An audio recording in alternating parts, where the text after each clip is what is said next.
Le petit matin Sud Radio, 5h-7h, Benjamin Glaise. Bientôt 6h40, Sud Radio, la vie en vrai. Il refuse d'être réveillé par le bruit des avions. Des riverains et 7 communes franciliennes ont décidé d'attaquer l'État. Ils dénoncent l'assouplissement du couvre-feu imposé à l'aéroport de Paris-Orly. Bonjour Didier Gonzalez.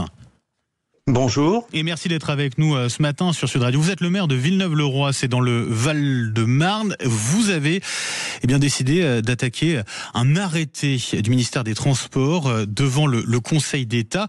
Pourquoi il vous met en colère cet arrêté du ministère ? Qu'est-ce qui pose problème avec cet arrêté ? Ce qui pose problème avec cet arrêté, c'est que l'État a pris un engagement compte tenu du fait que l'aéroport d'Orly est le plus enclavé dans le tissu urbain en Europe. Bon, c'est ça le problème. Pour Orly, où il faut être particulièrement précautionneux pour les riverains qui sont tout autour, puisque le degré d'enclavement est le plus fort en Europe, eh bien l'État, comme mesure, après avoir pris l'engagement de réduire de 6 décibels le bruit la nuit, donc on était plutôt satisfait, eh bien au bout du compte, accouche d'un arrêté qui non seulement ne prend aucune mesure pour réduire le bruit, mais de surcroît assouplit le couvre-feu d'Orly. C'est-à-dire que jusqu'à présent, on était à l'abri du bruit à partir de 23h30, et c'est pas du luxe, parce que 23h30, c'est pas l'heure d'endormissement des enfants, oui. Mais bon, on faisait avec. Eh bien là, figurez-vous qu'ils ont fait sauter cette limite de 23h30 pour nous parler de mesures techniques de 23h15, etc., etc. Moyennant quoi, les avions pourront décoller allègrement après 23h30. Alors trop, c'est trop. Sous quelles conditions ces avions vont-ils pouvoir décoller après 23h30 ? C'est simple. Si vous voulez, la seule obligation maintenant, c'est pas de ne plus décoller après 23h30, c'est de quitter le poste-avion avant 23h15. Mais si vous en faites quitter le poste-avion, si vous faites quitter le poste-avion plusieurs avions, eh bien ils vont se mettre dans la queue et résultat des courses, ils pourront allègrement décoller après 23h30. Vous voyez, la seule chose qui intéresse les riverains et qui doit être recevable, c'est leur réel de décollage. C'est pas leur technique de monter des passagers ou de partage des valises. Ouais.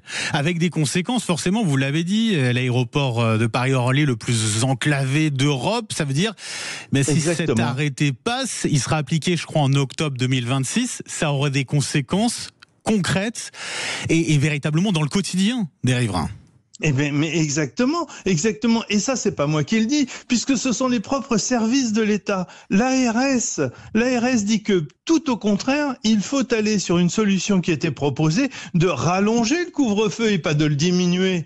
L'Académie nationale de médecine le dit également, l'Institut national du sommeil le dit également, l'ADEME le dit également, et aussi le président du Sénat qui s'est positionné parce que c'est une affaire de santé publique, et aussi 258 élus, et aussi la métropole du Grand Paris qui a voté à l'unanimité le rallongement du couvre-feu, pas le raccourcissement. Enfin, trop c'est trop, quoi. Franchement, c'est de la provocation. Mais le dialogue, il est complètement interrompu là avec les autorités ou pas, Didier Gonzalez ? Bien sûr, on a discuté, on a fait monter tout un tas d'expertises, celle de Bruit-Parif, etc. Bref, tout est convergent pour, au contraire, étendre le couvre-feu. Raisonnablement, on demandait une demi-heure. Mais pas de raccourcir le couvre-feu comme c'est le cas. Non, c'est une véritable provocation. On ne tient pas compte des riverains. Eh bien, il est normal que les associations de riverains attaquent, mais pas seulement. 7 communes, et encore, on a limité parce que le recours devait être monté assez rapidement au mois d'août, mais on a 258 élus, 131 communes qui ont voté contre, donc c'est pas possible, quoi. Vous avez l'impression qu'il y a une forme de mépris de la part de l'État complète. Mais c'est complet. Et si vous voulez, le problème vient du fait que l'Europe fait obligation sur des plateformes comme celle d'Orly, de mettre en place des plans de réduction du bruit. Alors l'État, pour faire bonne mesure, dit que il va réduire le bruit de 6 décibels. Bon, et en réalité, ça se traduit par quoi? Par une diminution du couvre-feu, c'est-à-dire que le bruit va augmenter. Et d'ailleurs, on le constate, le bruit augmente, puisque les balises de bruit parifent, le bruit augmente. Alors pour ce faire, il s'est appuyé sur de pseudo-études qui disent que ça déréglerait complètement le trafic aérien si on touchait, si on essayait de rallonger un peu le couvre-feu en disant oui, ça fait 18 avions. Si on vous donne une demi-heure de sommeil supplémentaire, 18 avions décalés, quand on les compte, il n'y en a plus que 6. Mais tout est biaisé comme ça. Donc c'est pas possible.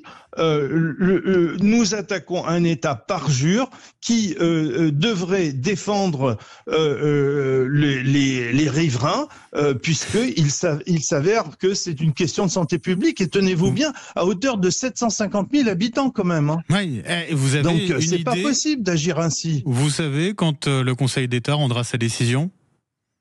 À la vitesse du Conseil d'État, mais bon, en tous les cas, on voulait dire que nous ne laisserons jamais faire parce que il y a des questions prioritaires. Ou à ce moment-là, c'est pas la peine de lutter contre le diesel. Là, avec les avions, vous avez un super diesel. Là, on parle du bruit, mais c'est la pollution qui va avec. Bon, donc, ou alors réouvrons les usines d'amiante si maintenant tout est open bar. Et on a compris, on a entendu votre colère en tout cas ce matin sur Sud Radio. Didier Gonzalez, je rappelle que vous êtes le maire de Villeneuve-le-Roi, c'est dans le Val-de-Marne avec cette inquiétude. Exactement. Et puis ce recours déposé devant le Conseil d'État en ce qui concerne ce couvre-feu allégé du côté de l'aéroport de Paris-Orly, le plus enclavé d'Europe, vous nous l'avez dit. Merci beaucoup monsieur le maire et bonne journée à vous.